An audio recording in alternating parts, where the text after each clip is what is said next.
बोलिए लाडली लाल की जय। श्रीमद् सद्गुरु सरकार की जय। प्रथमं सद्गुरुं वन्दे श्री कृष्णं तदनन्तरं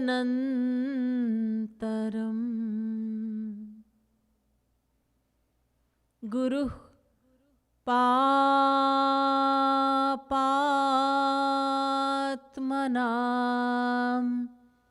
त्राता श्रीकृष्णस्त्वमलात्मनाम्। गुरुर्ब्रह्मा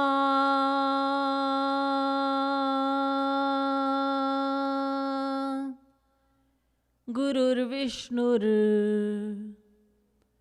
गुरुर्देवो महेश्वरः।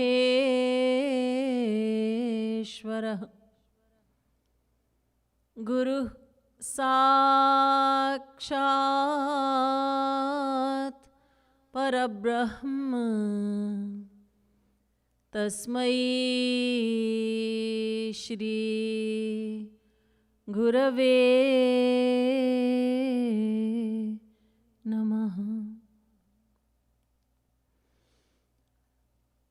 भ्रातस्तिष्ठतले तले विटपिनां ग्रामेषु भिक्षामट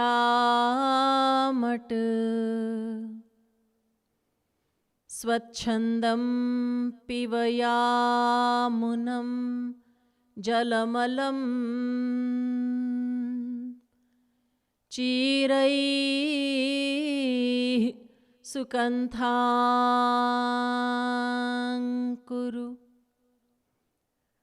सम्मानं कलयाति घोरगरलं नीचापमानं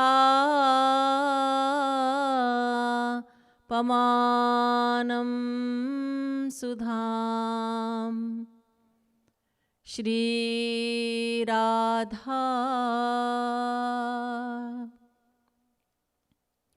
विहार विपिने वृन्दावनं मात्यज।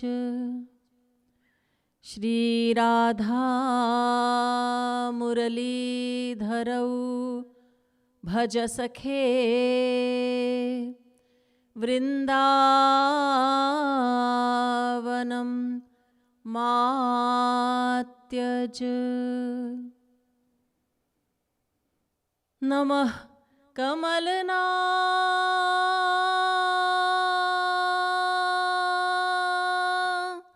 भाय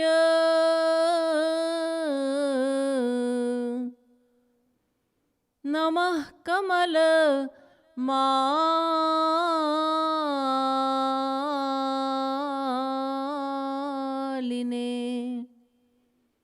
नमः कमल पादाय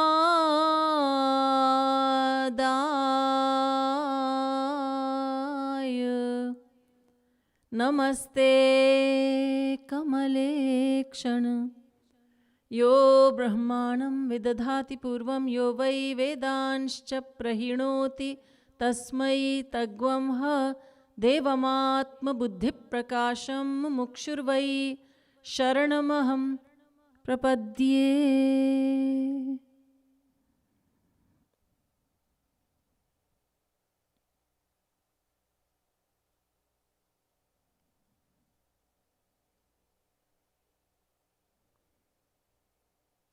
Seekers of divine happiness, please join me as we chant the sweet names of Shri Krishna. Bhajo Giridhar Govind Gopala, भजो मुरली मनोहर नंदलाला, भजो मोर मुकुट मुरली वाला।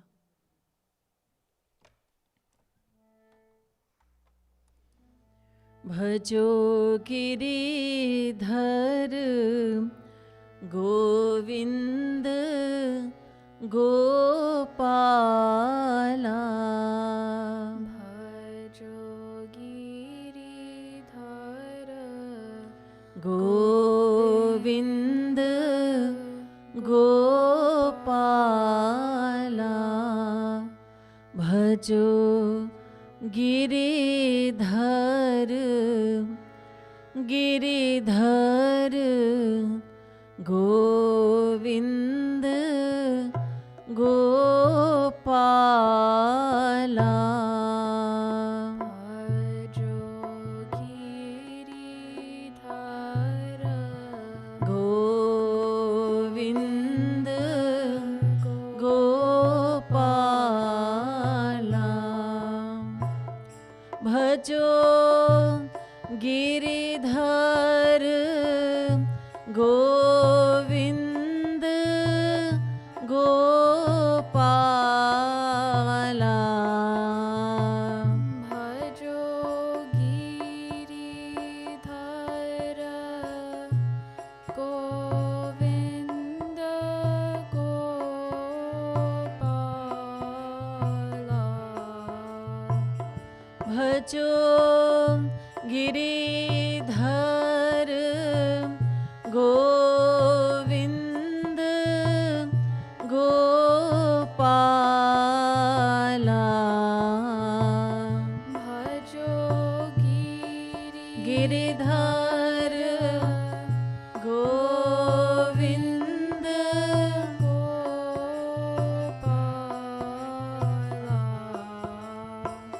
भजो गिरिधर गोविंद गोपाला,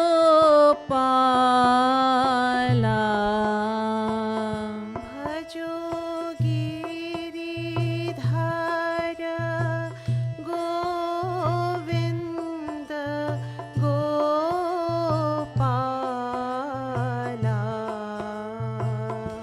भजो गिरिधर गोविंद गोपाला, भजो गिरिधर गोविंद गोपाला,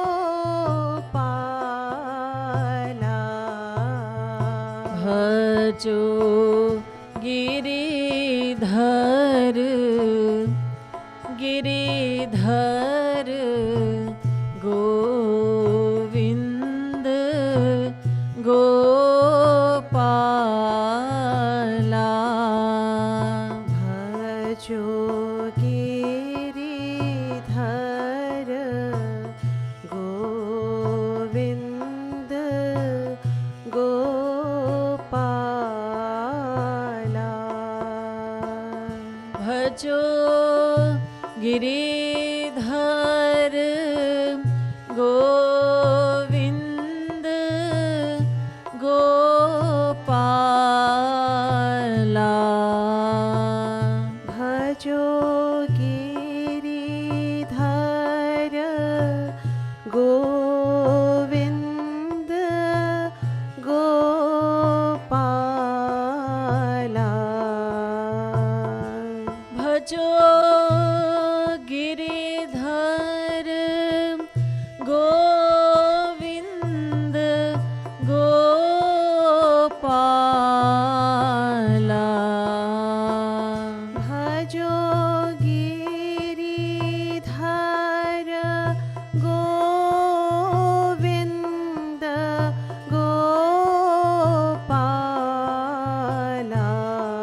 गोपाला भजो गिरिधर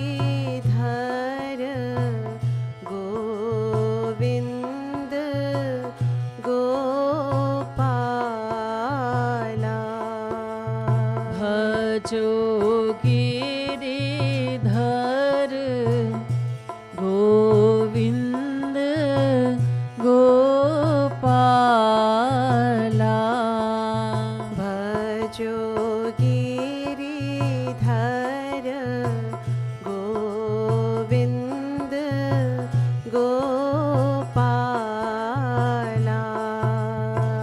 भजो गिरिधर गोविंद गोपाला भजो गिरिधर गोविंद गोपाला भजो गिरिधर गोविंद गोपाला भजो गिरिधर गोविंद गोपाला भजो मोर मुकुट मुरली वाला भजो मोर मुकुट मुरली वाला भजो गिरिधर गोविंद गोपाला भजो गिरिधर गोविंद गोपाला भजो गिरिधर गोविंद गोपाला भजो गिरिधर गोविंद गोपाला भजो गिरिधर गोविंद गोपाला भजो गिरिधर गोविंद गोपाला भजो गिरिधर गोविंद गोपाला भजो गिरिधर गोविंद गोपाला भजो गिरिधर गिरिधर गोविंद गोपाला भजो गिरिधर गोविंद गोपाला भजो गिरिधर गोविंद गोपाला भजो गिरिधर गोविंद गोपाला भजो गिरिधर गोविंद गोपाला भजो गिरिधर गोविंद गोपाला। बोलिए वृंदावन बिहारी लाल की जय। जय श्रीमद् सद्गुरु सरकार की जय। जय।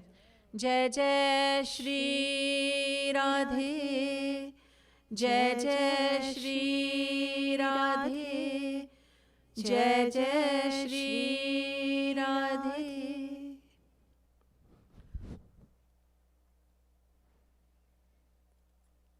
Devotional listeners, it is my pleasure to be in your seva, and I humbly request you now to give me your undivided attention as we continue with the topic of Tameva Viditvati Mrityumeti Nanyaha Pantha Vidyate Yanaya, the Vedic verse that is being expounded on.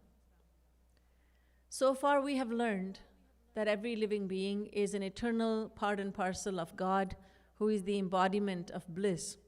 We're all parts and parcels of bliss or happiness. Therefore, we are always searching for happiness. But despite having searched for happiness for unlimited lifetimes, we have yet to find it. The reason was disclosed by the scriptures. They told us that happiness can only be attained through God, not through the material world.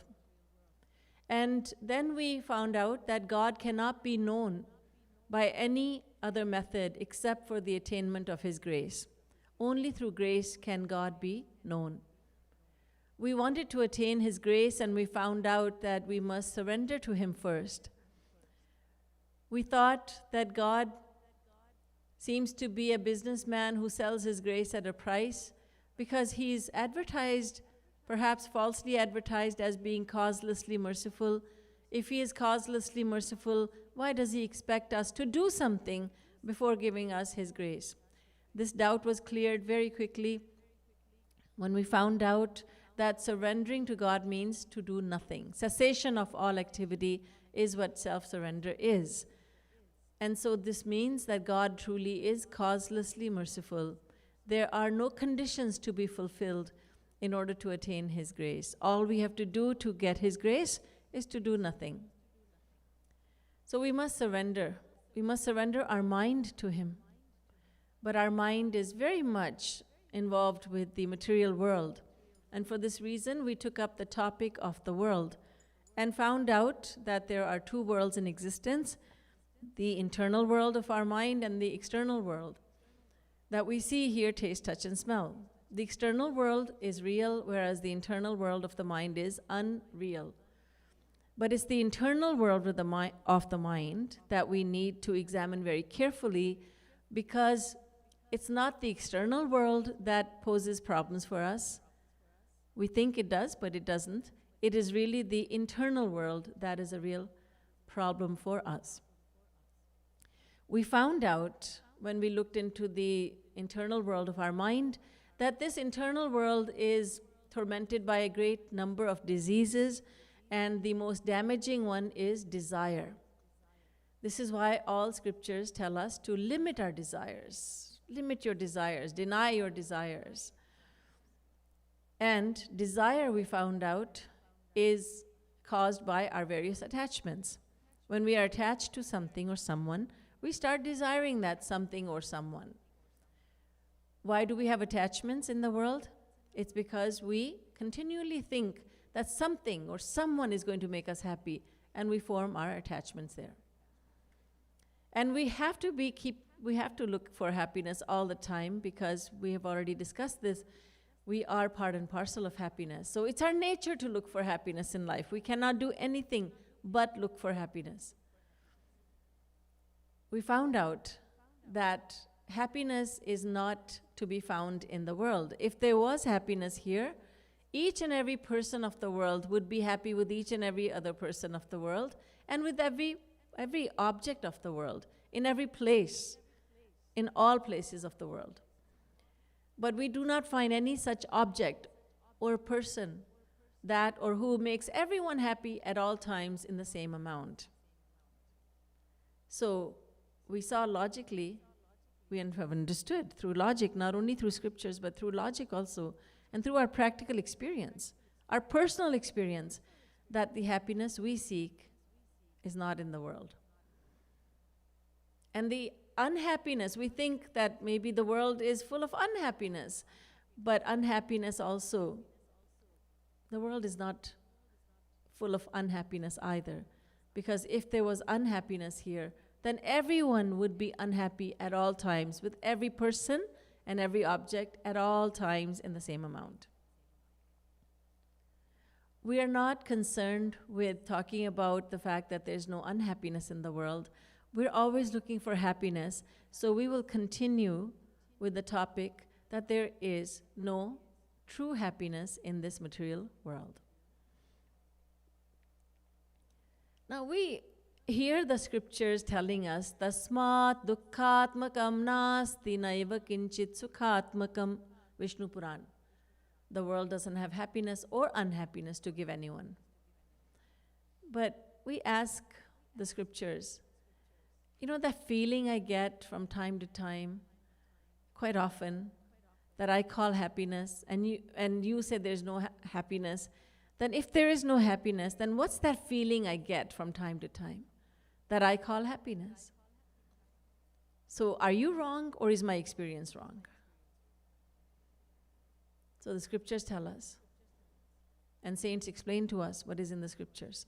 So this is what Jagadguruttam Sri Kripaluji Maharaj explains to us through the scriptures about that feeling that we all call happiness.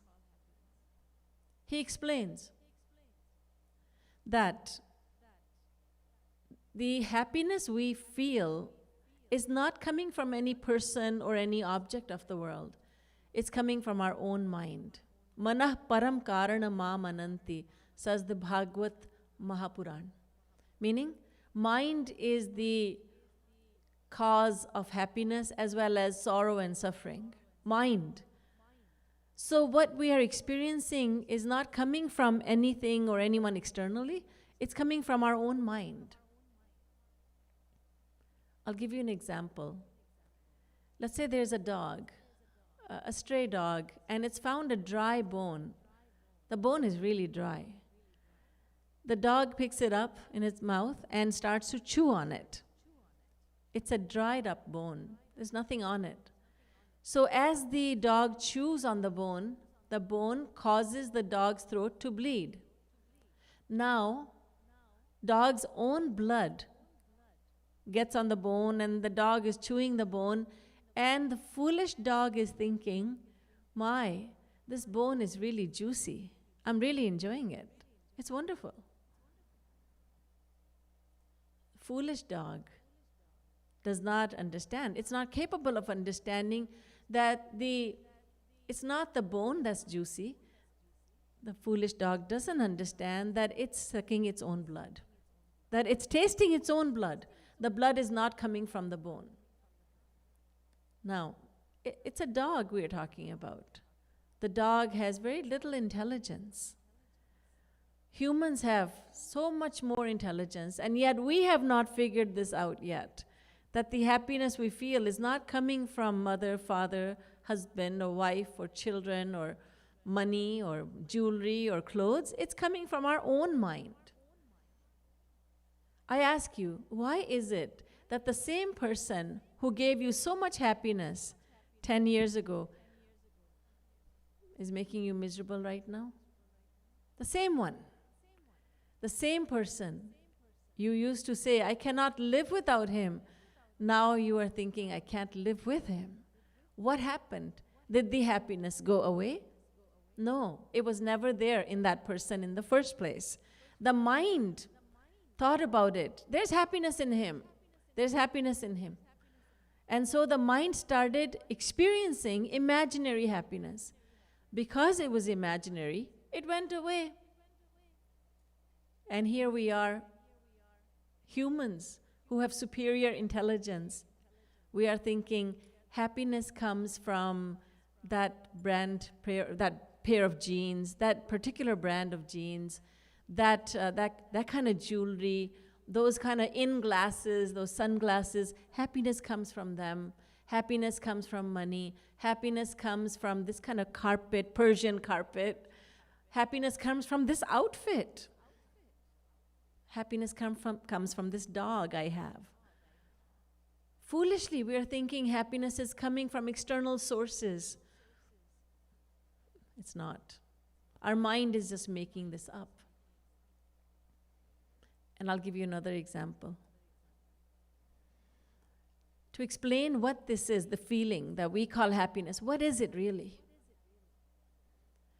There are 2 prisoners of war, and they're in a prison, of course, in the enemy camp.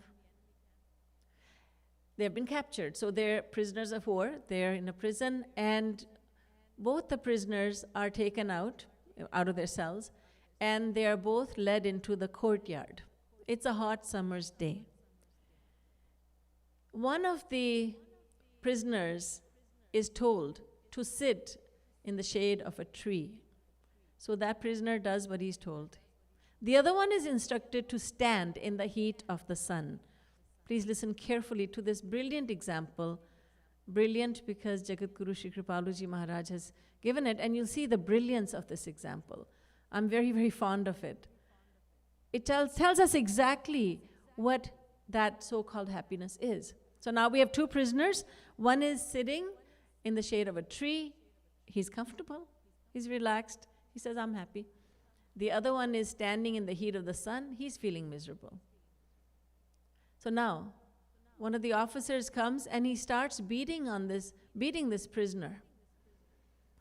And the prisoner cries in pain and he asks for mercy. Now, this prisoner has 2 problems. He's standing in the heat of the sun, it's extremely hot. Secondly, he's being beaten up. He's in pain. He begs for mercy, and after some time, the beating stops. Now, the other prisoner who's been sitting in the shade of a tree, under the shade of a tree, he is told to get up, so he gets up, and the officer tells him, now you stand beside the other prisoner. So this one goes from the shade of a tree to scorching heat of the sun. Now you have 2 prisoners, both of them standing in the heat of the sun. You ask both of them, how do you feel? The first one says, I'm happy. The other one says, I'm miserable.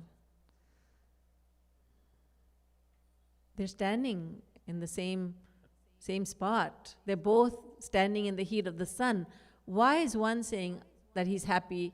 The other one, we understand, he's saying he's miserable. But why the difference?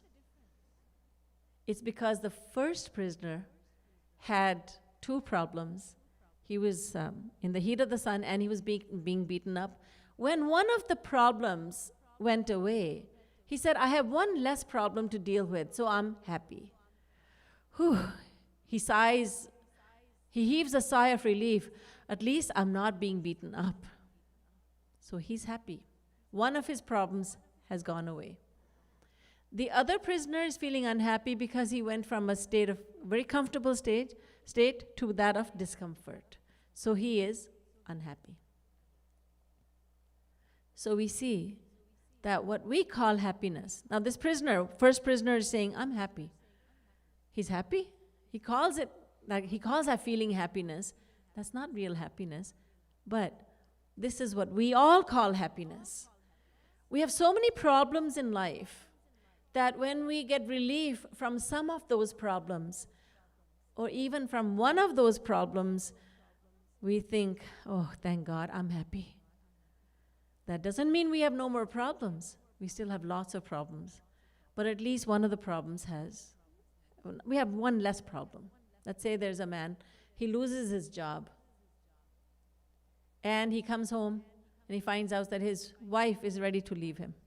He's got 2 problems. He's losing his job and he's losing his wife. Now, after a couple of days, his wife says, all right, let's give this another chance. Let's give marriage another chance. So I will stay in this marriage, she says. So this man, who's very attached to his wife, he feels so happy. Because he had 2 problems, now he has 1. He's still out of a job. He's in great financial difficulties, but he thinks, at least my wife is not leaving me. This, dear listeners, is what we all call happiness. It's not that we are happy in the sense that there's no more misery, no more problem, no more tension. True happiness will give you that. No more tensions, no more problems. Always, at all times, you'll feel happy. But that's not what we are experiencing. So I think you have understood now what it is that we call happiness. It's not what scriptures call happiness. This is like, sometimes it's a fleeting pleasure. Fleeting pleasure. Why, we eat chocolate ice cream and we say, I'm happy. Chocolate ice cream can make us happy. The Vedas say only God can make you happy. And we say, chocolate ice cream makes me happy. Pizza makes me happy. My dog makes me happy. We have spoiled the meaning of the word happiness. We use it to mean fleeting pleasure or relief from one or more sorrows. So that happiness is our own creation. It's the creation of our mind. That's what happiness to us is. Now, I would like to talk to you about another problem that we have in our mind, another disease, if you will. And that is that we all want everyone in the world to be favorable towards us. I want you to like me. I want you to think highly of me. We want that from others. We want others to be favorable towards us. And when we hear from one person that, X, Y, and Z, they don't like you, we are tormented. Or it doesn't have to be X, Y, and Z. X doesn't like you. And we develop all sorts of problems within us. We start suffering physically and mentally. Why doesn't she like me? Why? Did I say something? Did someone tell her something about me? Why doesn't she like me? And you know what? She doesn't talk to me. I don't know why. He doesn't talk to me. I don't know why. We want everyone to be in our favor, but that's not possible. Why? Because our mind is controlled by Maya. And everybody's mind, everyone's mind who is not yet God realized, everyone's mind is controlled by Maya. Maya has three modes. There are three modes of Maya. Aja mekam lohit shukla krishnam bahvi prajah srijamanam sarupah. Shvetashvatara Upanishad, chapter 4, mantra number 5. So, the eternal energy of God called Maya is tricolored. These are the three modes of Maya, represented by the three colors of Maya: Lohit, Shukla, Krishna, red, white, and black. So Maya is tricolored. White corresponds to Sattva Gun, the mode of virtue and goodness. Red color represents Rajogun, the mode of worldly passions and desires. And black corresponds to Tamogun, the mode of darkness, mode of ignorance. These three modes of Maya are within each and every individual. They're within each and every one of us. They're like three wrestlers in an arena. So you see wrestling match between two wrestlers, but this is a wrestling match of three wrestlers. These are called Sattvagun, Rajogun, Tamogun. And each one of them is trying to be declared the winner. Each one of them is trying to win and defeat the other two. So sometimes Sattvagun wins. And then it becomes a predominant mode within our mind. When that happens, then we become very calm and serene. We become very calm. We talk very calmly, very soft. And our mind then is filled with high and noble thoughts, devotional thoughts even. But when Rajogun wins, and it becomes a predominant mode, then we become more worldly. We become active and very ambitious in the worldly sense. We have many worldly desires then. And when tamogun becomes the winner, then we are in trouble. Because our mind is filled with angry thoughts, thoughts of frustration. We become angry very quickly. We misunderstand others. And so this is what happens with the three wrestlers inside of us. And no one knows which one of the three wrestlers, Sattvagun, Rajagun, Tamogun, which one of the three is going to be the winner. So sometimes we are mostly sattvic, but that's rarely. Mostly rajasic and then tamasic. These are the two, the more popular modes within us. The ones that rule us more than sattvagun, more than the mode of goodness and virtue. So now, no one knows how he's going to be feeling because our thoughts change according to which one of the wrestlers is winning inside of us. Right? So we don't know how we're going to feel the next moment. Which one of the three modes of Maya is going to win? And we don't know this, and nor does the other person. The wife doesn't know. In a family, the wife doesn't know which mode is going to overtake her next. But the husband also doesn't know. And the child also doesn't know. No one knows. Sometimes we say, you know, so-and-so, she's really moody. But we're all moody. Sometimes we're in the sattvic mood, sometimes rajoguni mood, sometimes tamoguni mood. We're all moody. We go from one mood to the next, and we keep on going back and forth because we don't know which one of the three modes is going to be the predominant one. So now, having understood this, can we truly say that people, everyone is going to be favorable towards us? How is that possible? It's not possible. Bhartrihari says, Maunan mukah pravachana patush chatulo jalpakova. He says, if someone talks, then people label him an idle gossip. If he doesn't talk, if he's introverted, he's quiet, people say he's a fool. He doesn't know how to talk. If he doesn't talk, he's a fool. If he does talk, he's a motor mouth. He just talks, yaps. Stay away from him. Once he starts talking, he will never stop. If he bears insults quietly, if he's so wise that he bears insults quietly, people say he's a coward. He doesn't know how to answer anyone back. And if he does answer someone back, well, then he is quarrelsome. Oh my goodness, watch out. He's so quarrelsome. He's so belligerent. If someone is a friendly kind of a fellow and he goes, visits people, very in a jovial mood, people say, oh my goodness, what's wrong with him? Why does he visit so often? And if someone doesn't like to visit, he's again introvert, people say, does he think he's too good for us? Why doesn't he ever visit? So you cannot win. Somebody or the other is going to find fault with you.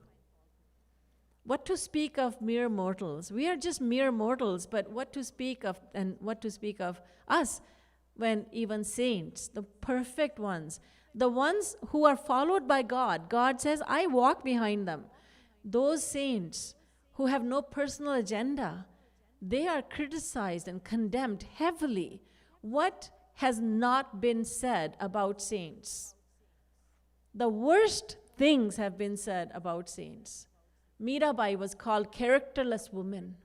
There were words said about her that I don't find suitable to speak. I cannot speak those words. The words that were spoken for Mirabai. Today we are praising her. We're singing her bhajans. But 500 years ago, we were condemning her greatly. Tulsidas, Surdas, what has not been said about them? Every saint who has come to this world has been condemned greatly by society. We've tried to murder them, we've tried to hang them on the cross, we've tried to steal their scriptures. We've done everything. We've tried to malign them. So who are we? When saints are even maligned, then why should we think that we should be pleasing to each and every person? It's not realistic. We find fault in even God. Once Bhagwan Shiv and Mother Parvati, they decided to take a tour of the material world. They brought along their divine ox, Nandi. So they were walking, Nandi was in front, and then followed by Shiv and Parvati. They were walking, and people started commenting, look at the fools. They have a beast of burden. They have this very strong ox with them, bull with them, and yet they're walking. People started making such comments. So Bhagwan Shiv said to Parvati ji, let's ride on Nandi. All right, my lord. So they both sat down on Nandi. They had gone only a little distance when people started looking at them and really throwing them dirty looks. People started saying, how cruel you two are. You are able-bodied. Are your legs broken? You have no legs? No, you're very strong and healthy. And yet, you're both riding on this poor bull. You have no compassion. Oh my goodness, animals have souls also, they have feelings. Oh goodness. So both of them got off. But then Parvati ji said, Lord, why don't you ride on Nandi? So Bhagwan Shankar, he rode on Nandi. And Parvati ji was walking behind. So as you can imagine, then he was criticized. Look at this, hatta katta. And his poor wife, look how thin she is. She's walking behind like a maidservant. And look at him. Big lord and master. And he's riding on Nandi, riding on this bull. So then Shankar Bhagwan got off and said to Parvati ji, you ride on Nandi. When she was riding, she was criticized. घोर कलयुग आ गया. स्त्री तो देखो महारानी बन के जा रही है, पीछे सेवक बन के पति जा रहा है. वाह! People made snide remarks like, oh, she is like the queen, and there he is, poor husband, walking behind her like a servant. This is Kali Yuga after all. What more can we expect? Both of them got off. The only thing left to do now was to pick up Nandi on their shoulders. And they did that. And then people laughed and jeered and made so many other remarks. They said, these two people need to be admitted in a mental asylum. Oh my goodness. And they started to laugh and they started to mock them. So Shankar Bhagwan said to Parvati, look Parvati, you cannot please the world. No matter what you do, you cannot please the world. But we are making such efforts just to have people like us. Jagat Guru Tam Shri Kripaluji Maharaj used to say, he said, the amount of time you dedicate to having people like you, if you dedicate that time in actually becoming good, you want people to think you're good and you devote so much time to that. Let me speak in this way. Let me dress this way. Let me carry myself in this way that this one will like me. This one will think I'm good. But if we were to spend that much effort, if we were to dedicate that effort into actually becoming good, then we would become extremely good. But we are just trying to look good in the eyes of others. We should know the reason why people in the world we would not be liked by everyone in the world. There's a great chance that we would not be liked by even one person in the world. The same person who likes us will detest us at another time. So we should get rid of the desire to be called good by others. Look, in 1957, when Sri Maharaj Ji was 34, you know that very well, I've talked about it before, that he was given the title of Jagat Guru. Along with that, there was a rule that every Jagat Guru, and there have only been 4 before him. So every Jagat Guru, when he gives a public discourse, he gives pravachan, he must sit on a very elaborate throne, Singhasan, Jagat Guru's Singhasan. Maharaji said, look, whether I sit on that silver singhasan or on a wooden bench, a wooden singhasan, wooden seat, my ability is not going to change. So he did not sit on that singhasan, but he was criticized very heavily.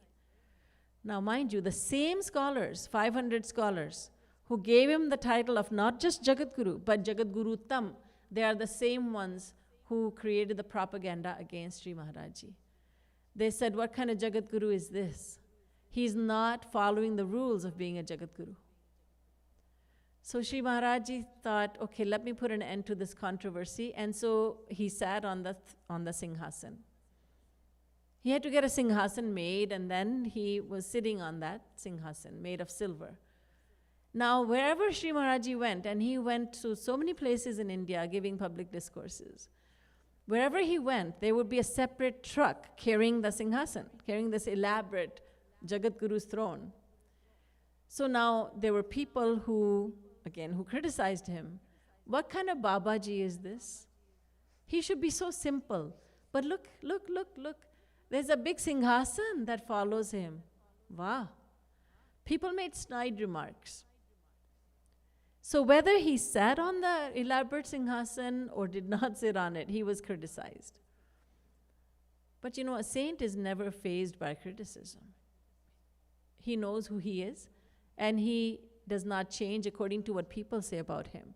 Sri Maharaji then, he used to tell us this story, and he used to laugh about it.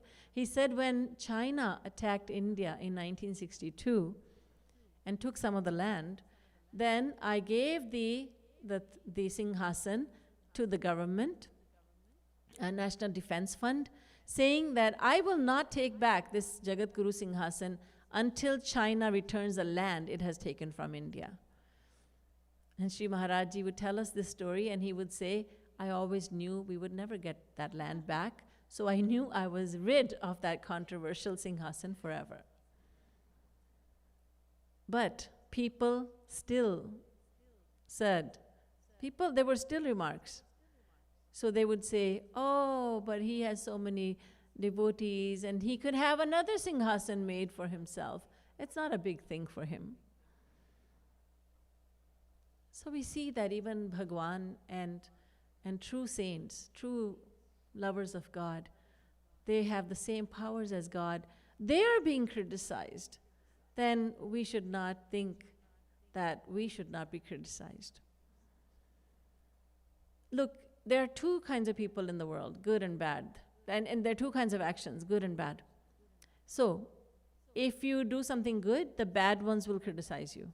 If you do something bad, the good ones will criticize you. You're going to be criticized either way, so why not do the good so that you can become good? Right? Why not do good so that we may become good?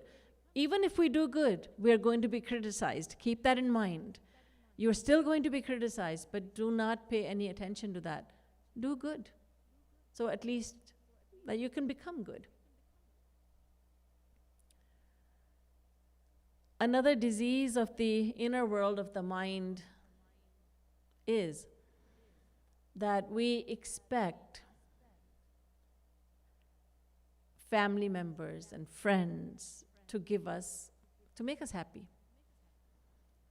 But Brihadaranyukopanishad says, Nava are patyuh kamaya patih priyo bhavatyatmanastu kamaya patih priyo bhavati.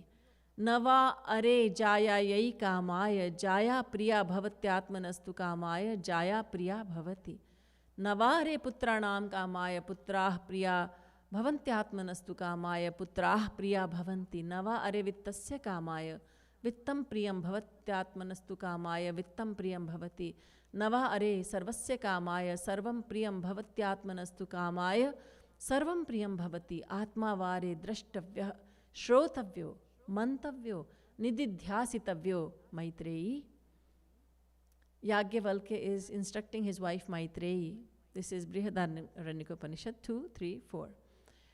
Chapter, section, verse. He says, Maitreyi, understand well that there is no wife who loves her husband for the husband's sake. She loves him for her own happiness. There's no husband who loves his wife for the sake of the wife. He loves her, but for his own happiness. There is no child who loves mother and father for their happiness. He loves them for the sake of his own happiness. There is no one who loves another for the happiness of another. Everyone works for their own happiness. Some people say, oh, that's raw, that hurts. It is a fact. Does that make us bad people? No. It's just the way it is. We are searching for happiness. We cannot make anyone else happy when we are not happy ourselves. We cannot give money to someone if we don't have it ourselves. You can write a check. A beggar can write a check for $1 million, but he doesn't have more than $100 in the bank. So how can he give $1 million? How can we give happiness when we don't have it? The ones who have attained happiness, the saints, they go around distributing happiness to one and all. They give sukh to everyone by telling everyone about God, by telling everyone the knowledge pertaining to God, by telling everyone how wonderful God is, how merciful God is, how forgiving God is. They spread happiness and they have no personal agenda. But someone who has not received that happiness is working for it day and night. How can he make another person happy? People say, I will make you so happy. I will give you so much happiness. No, no one can. No one can give happiness to another. Knowing this is very important. And this information, this knowledge from scriptures should not make us bitter. It should make us better. It shouldn't put bitterness in the heart. We shouldn't become bitter. We should become better. We should become knowledgeable so that we are not disappointed in the world, so that we walk on the correct path. Why are we looking for happiness from this one and that one? You know how it is. Even in a family. Let's take the family unit. Very important. When a family member does something that you like, then that family member, that could be your sister or brother, mother, father, it could be grandmother, grandfather, then you are happy. Oh, wow, this is wonderful. My dad bought me a car. Oh, he's wonderful. Oh, my God, he gave me so much happiness. But, oh, my mother took this away from me, took this privilege away from me. She's so bad. I hate her. She doesn't care for my happiness. We fall in love with the people we think are giving us happiness.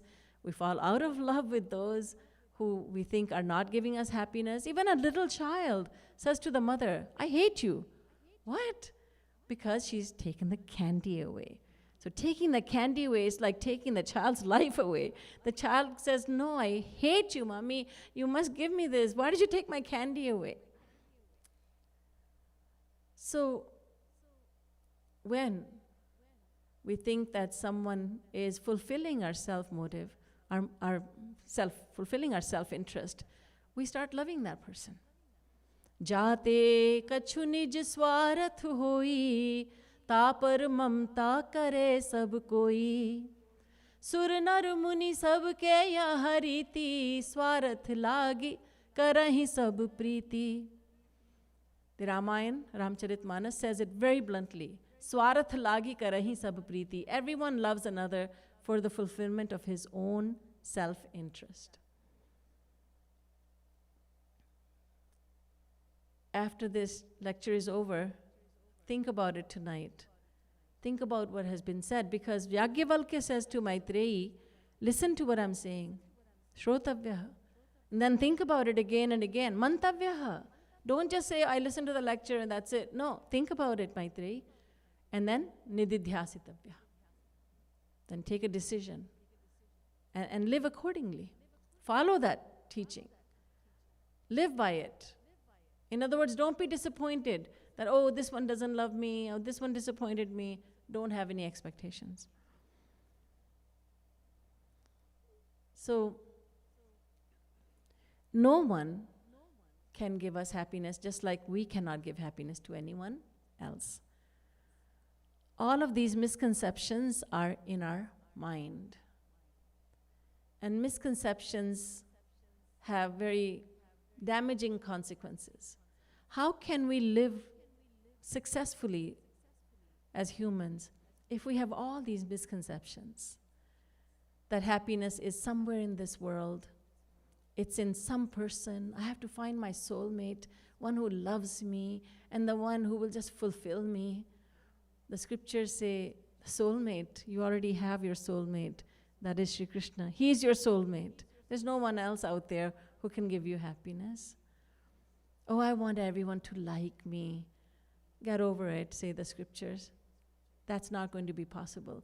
Even if you do so much good to a person, that person may still say, what did you do for me? This is what happens with parents all the time. Parents should learn wonderful lessons from their own children.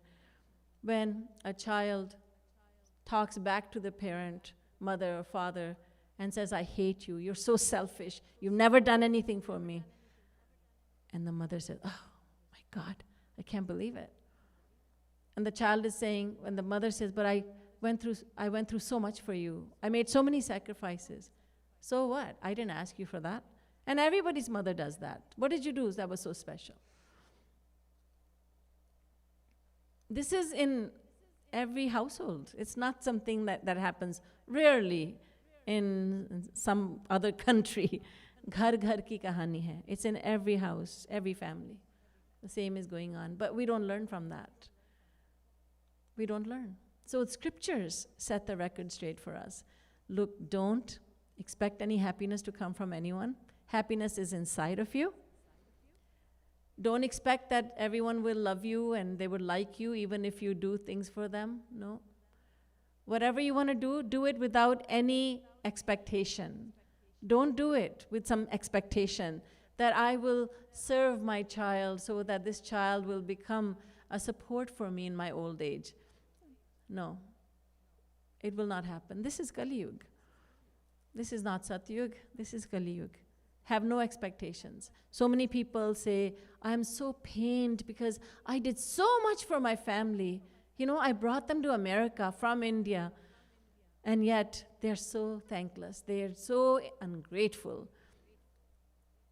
The scriptures say, if you want to do something for someone, do it without expectation. Don't have any expectation. And if you say, I don't want to do it unless you give me something in return, then don't do it. Because understand that this is what the human mind is all about. Unless and until we attain happiness, we cannot give anyone happiness. And we will find, and people will find fault with us. We should not become broken because someone did not appreciate our efforts. We should understand all this. Knowledge makes us powerful. So this knowledge from scriptures makes us very powerful. And that is what we need. We are weak because we're lacking knowledge. Once we attain knowledge, then whenever some problem comes, some stress comes in the mind, we can combat it with the knowledge we have. You understand what I'm saying? Some tension comes in the mind, and then right there we have the knowledge. We have the weapon with which we can kill this misconception or this tension. We can destroy it using knowledge. But if we have no knowledge, then we'll just keep on crying all life long. We cannot live properly. We cannot live like humans if we don't have knowledge of the Vedas and Upanishads. We don't need just stories from scriptures. We don't need some nice, beautiful words that someone speaks, but that have no substance. We need substance. Sri Maharaj Ji, when he used to, his lectures are still broadcast on TV, but he used to tell us, he said, you know, ever since my lectures are on TV, I speak so bluntly. So many people who give lectures, they say, where did he come from? Because he speaks so bluntly. And that is what a guru does. Because spashta vaktana manchakaha, someone who speaks bluntly will never fool you. So there's not necessarily that flowery language. You need to know that, we need to know the truth. So equipped with this truth, we can combat depression, anxieties, problems that we have. All that will disappear if we hang on to this knowledge.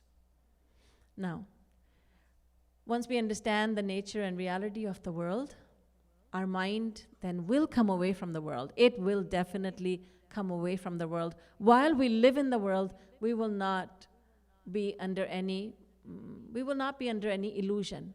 So then we'll be ready to give our mind to God. But before we surrender our mind to God, we need the help of a true servant of God who will tell us how to surrender our mind to God. I am, of course, speaking about the Guru. So now we will talk about the Guru. Who is a Guru? What does a Guru do? Many things regarding the Guru we have to understand, and that will be the topic that I will start tomorrow. बोलिए वृंदावन बिहारी लाल की जय, श्रीमद् सद्गुरु सरकार की जय, जय जय श्री राधे, जय जय श्री राधे, जय जय Shri Radhe. We will now perform aartis.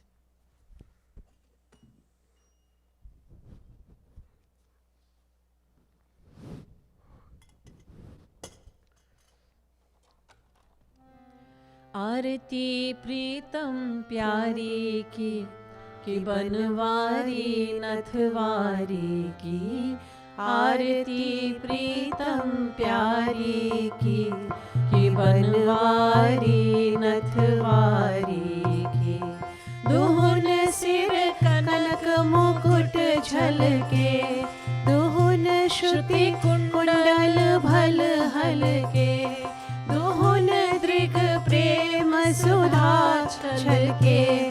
चसीले ban रसीले Nain, गसीले San, दुहुन मैनन मन हारी की बनवारी नथवारी की. आरती प्रीतम प्यारी की बनवारी नथवारी की. दुहुन दृग चितवनी परवारी, दुहुन लट लटकनी छवि न्यारी, दुहुन भामट कनी अति प्यारी. रसन मुख पान हसन मुस्कान, दसन दम कान, दुहुन बेसर छवि न्यारी की बनवारी नथवारी की. आरती प्रीतम प्यारी की बनवारी नथवारी की. एक उर पीतांबर फहरे, एक उर नीलांबर लहरे, दुहुन उर लर मोतिन छहरे. कंकनन खनक की झनक नूपुरन भनक, दुहुन रुन झुन धुनी प्यारी की बनवारी नथवारी की. आरती प्रीतम प्यारी की बनवारी नथवारी की. एक सिर मोर मुकुट राजे, एक सिर चुनरी छवि छाजे, दुहुन सिर तिरछे भल भ्राजे. संग ब्रज बाल लाडली लाल, बाह गल डाल कृपाल, दुहुन दृग चारी की बनवारी नथवारी की. आरती प्रीतम प्यारी की बनवारी नथवारी की. आरती प्रीतम प्यारी की बनवारी नथवारी की. श्री राम श्री राम कृपालु भज मन हरण भव भय दारुणम् नव कंज लोचन कंज मुख कर कंज पद कंजारुणम् श्री राम कंदर्प अगणित अमित छवि नवनील नीरद सुंदरम् पटपीतमानम् तडित रुचि शुचि नौमि जनक सुतावरम् पटपीतमानहु तडित रुचि शुचि नौमि जनक सुतावरम् श्री राम भजुदीन बंधु दिनेश दानव दैत्य वंश निकंदनम् रघुनंद आनंद कंद कौशल चंद दशरथ नंदनम् रघुनंद आनंद कंद कौशल चंद दशरथ नंदनम् श्री राम सिर मुकुट कुंडल तिलक चारु उदार अंग विभूषणम् आजानुभुज शर चाप धर संग्राम चित खर दूषणम् आजानुभुज शर चाप धर संग्राम जित खर दूषणम् श्री राम इति वदति तुलसीदास शंकर शेष मुनि मनरंजनम् मम हृदय कंज निवास कुरु कामादिखल दल गंजनम् मम हृदय कंज निवास कुरु कामादिखल दल गंजनम्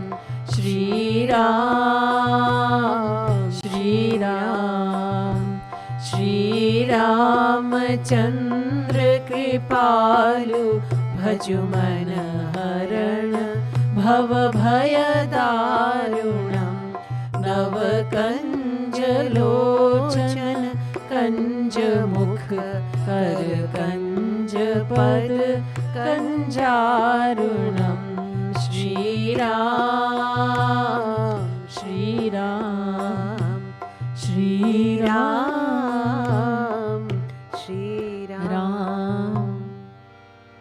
जयति जगद गुरु गुरुवर की गाओ मिली आरती रसिक वर की गाओ गाओ मिली आरती रसिक वर की गुरुपद नखमणि चंद्रिका प्रकाश जाके उर बसे ताके मोह तमनाश जाके माथ नाथ तब हाथ करवास ताते होए माया मोह सब ही निराश पावे गति मति रति राधावर की गाओ मिली आरती रसिक वर की गाओ गाओ मिली आरती रसिक वर की अरे मन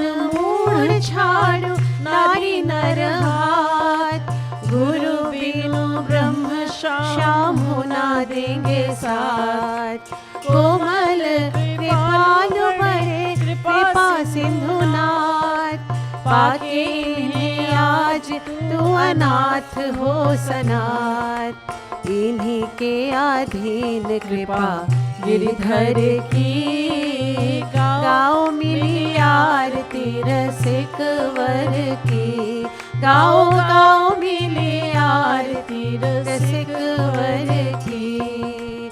भक्ति योग रस अवतार अभिराम, करे निगमागम समन्वय ललाम।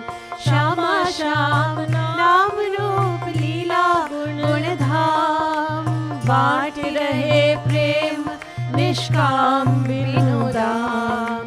हो रही सफल काया नारी नर की, गाओ मिली आरती रसिक वर की, गाओ गाओ मिली आरती रसिक वर की। लरी लाल लीला का सलोना सुविलास, छाया दिव्य दृष्टि बिच प्रेम का प्रकाश। वैसा ही विनोद वही मंजू मृदुहास, करे बस बर बस उच्च अट्टहास। जय हो झूमी चल चाल वही नटवर की, गाओ मिली आरती रसिक वर की, गाओ गाओ मिली आरती रसिक वर की। जयति जगत गुरुवर की, गाओ मिली आरती रसिक वर की, गाओ गाओ मिली आरती रसिक वर की। बोलिए लाडली लाल की जय।